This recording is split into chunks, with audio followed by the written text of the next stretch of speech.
I wanted to ask you, Marv, of the young stars in the league, and I picked out four of the young stars, and I need the audience to help us out here. So of the four stars that I'm about to name, I want you to rank them 1 through 4 as far as the best to the worst, and I'm going to give them to you, and I'm going to give them to the audience. Anthony Edwards, SGA, Shai Gilgeous-Alexander, Luka Doncic, and Ja Morant. Those are my four, Marv. And I'll put one caveat on it. Now, let's think back to 2023 Ja last year and not Ja Morant this year because he only played 7 games. Think about what Ja was and is, and let's talk about that. Rank them 1 through 4 for me, Marv. And I want the audience to rank them for me as well. I mean, I think number one is pretty easy at this point. I hadn't been the biggest Luka fan. You turned to me, you turned to me with this Dallas team with the moves that they made at the deadline were huge, man. You said it when the trade happened. I wasn't high on it, but man, it's come to fruition because they playing the hell out of some defense. But Luka's number one. I mean, period, point blank. Let's just cut that right there. Number 2, I'm going with SGA. I mean, SGA can give you efficiently 30 without even knowing. He's great on both ends of the floor. The pace and just the fluidity that he plays with. I just love him as a player, and I think he's someone who affects winning. So to me, SGA is number 2. If I'm going number 3, I'm going Ant. I mean, I think his stock dropped a little bit, but let's not make no mistake about it. Every player goes through stretches where they're not the best that they can be, but there's no denying his talent and who he is and what he's going to continue to be. I suspect that he'll probably be challenging for number 1 here pretty soon. And number 4, you got Ja, but I'm gonna replace Ja because I hadn't seen Ja.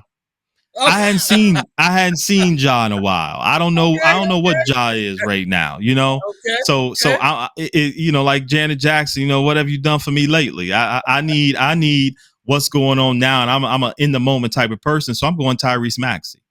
I think that you have to take notice what Maxey has done with an ailing Embiid and how he carried that team. He's got 3 50-point games. He'll probably catch Iverson if he stays at 76ers. Iverson had 10 50-point games, but he had 3 himself this year. Tyrese Maxey is a speed demon. He's a shot maker. He's not scared of the moment. And I think he showed in moments this year without Embiid how good he is. And why Philadelphia wanted to move some of those pieces away for him to start to let his maturation process take place and to speed it up a little bit. So right now I got Tyrese Maxey at 4. I know a lot of people gonna hate that. I love Ja. I just hadn't seen Ja, so I don't know what he is. I hope he come back with a jumper. But outside of that, that's gonna be my 4 right now. Of course, Ja can get back up in there because we all know what he is. But I saw Tyrese this year, and he's taking his game to another level. So he's number 4 for me right now. All right, let me catch up a few people. Recycle me, Marv. You're tripping. The disrespect. Ja said, stay on that side. Vincent Lyons, exactly what I said, the Hall of Famer. So Vincent is right with you, Marv. And Kippy Bannister, I agree with you with your points, Marv. So you got some people that say you tripping on one side and others that say, Marv, you right on point. Marv, you're tripping. You're tripping right now. Look, you're tripping. Thank you, Recycle Me, because Marv is tripping right now.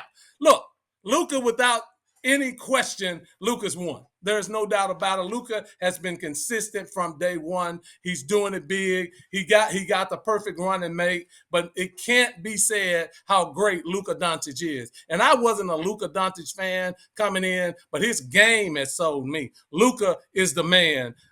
Passing the ball. I mean, you got to look at Luka. Luka averaged 33.9 points a game, 9.2 rebounds, and 9.8 assists. He the man. That's interception number 1. Number 2, without a doubt, Ja Morant. Look, you can say number 2? Number 2, Marv. Number 2. Like I said, that's why I said think back to last year and not this year.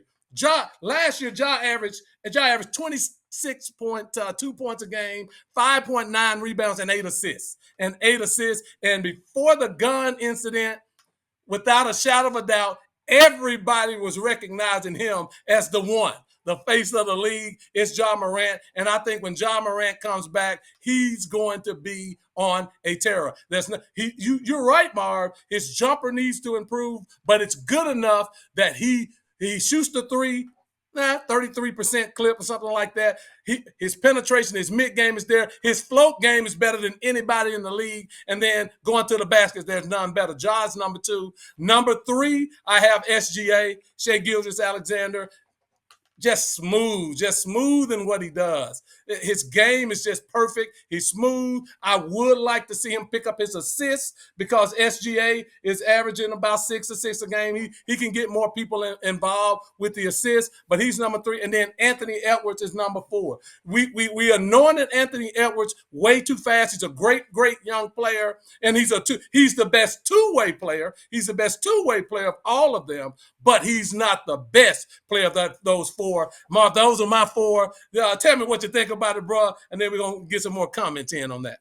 I hadn't seen Ja. And look, Ja's South Carolina boy. I'll never disrespect Ja. I know his daddy. And I know you in Memphis. So I know you can't step out of your door without putting Ja number 2. Like, I get it. I get there might be a little pressure there for you to put Ja up there, but we just hadn't seen Ja in a while. So I got to go on what I've seen. It's been a while since I've seen him. And what I saw from Tyrese Maxey was enough for me to say, yo, you're going to have to take notice with Tyrese. Like, he has put himself in the conversation, and you can't really, his game doesn't have a lot of deficiencies. Okay. He shoots it way better than Ja. You can't say that he's not as quick as Ja, maybe not as explosive. I don't think anybody is more explosive than Ja in the league, but in every other aspect of the game, it's hard to say that outside of the explosiveness that you watch and the highlights that Ja creates for you, if you watching the game, it's hard to say that Tyrese isn't right there. It's hard to say it. If you being real about the sport of basketball and watching guys play and who affects winning and makes big shots and makes players around them better, it's hard to say Tyrese is not in that conversation right now. Ja gives you 8 assists a game, Mark. He gives you 8 solid assists a game. He gives you almost 6 rebounds a game. And there's none other when we talk about even Maxey and Ja, both of them, they pick up the pace. They're one-man fast break. But the explosiveness in the way Ja plays and the explosiveness that he has when he gets that ball off the rim and take it coast to coast, there's none better in the league. Maxey's good, but I don't think he touches Ja Morant and what Ja was and is. And let's get this straight. Yeah, Ja didn't play. He was injured, but Ja's going to come back with a force that I think this league is not going to withstand. I think his head is in the right spot. I think the way he's focused on coming back in the league and everything. I am in Memphis and everything I'm hearing and seeing from Ja is ready for next year. So Ja and then SGA. Look, SGA is just a smooth operator, as they say. I love his game. I put him 3. And then Ant got a lot to prove to me. Ant got a lot to prove to me. He's played, and we got wowed by Ant. And like I said, he's the best two-way player, but certainly, I think he's 4th on that list. I do like Maxey, Marv. I think Robert Agee wanted to throw out Jaylen Brown in that mix. Jaylen Brown, we was talking about the younger generation. He's 8 years in, but Brown is a great player. But I like the 4 that we put up there. And like I said, Maxey's a close 5th. I don't know how we sit here and have this conversation. And in one breath, you saying that Ant Edwards got a lot to prove to you, but he just knocked out the defending NBA champions that we all saw on national television, and he's been everywhere that we've seen, and we ain't seen Ja in a year. So who really has more to prove right now? I mean, I understand your loyalty, and yeah, recycle me. I might lose my Carolina card, but I just got to keep it real with what I see. I think Ja got more to prove. Now, listen. Will it be great for the league with Ja to come back on a tear and be Ja and better than he ever was before in that Western Conference? Damn right it will be. And I'm looking forward to it because if I know anything about him and know about his family, he coming for the smoke. And I know he is. So I'm not real worried about that. But just from what I've seen up to this point, because I haven't seen him, I just got to go with Tyrese. So that's just my logic in it. But I feel where you're coming from. You call them, it's see me now, don't see me later. I get you, Marv. That's what you're doing. I feel you. Hey, great list. Y'all keep the comments coming. You're on with After the Buzzer Sports Podcast, ISF Production. Please subscribe, like, continue to comment, tell a friend about us. This is how we do it. Keep bringing those comments in about anything we've talked about. I want to switch it up. Vincent Line, and he's playing for the Western Conference. Great point, Vincent. Great point. Ant-Man is playing in the Western Conference Championship. I have to give that credit to you and Marv on that. Still doesn't make him better than the others, but he is playing. That's kudos for that. That's real. That's real talk. I'll do that.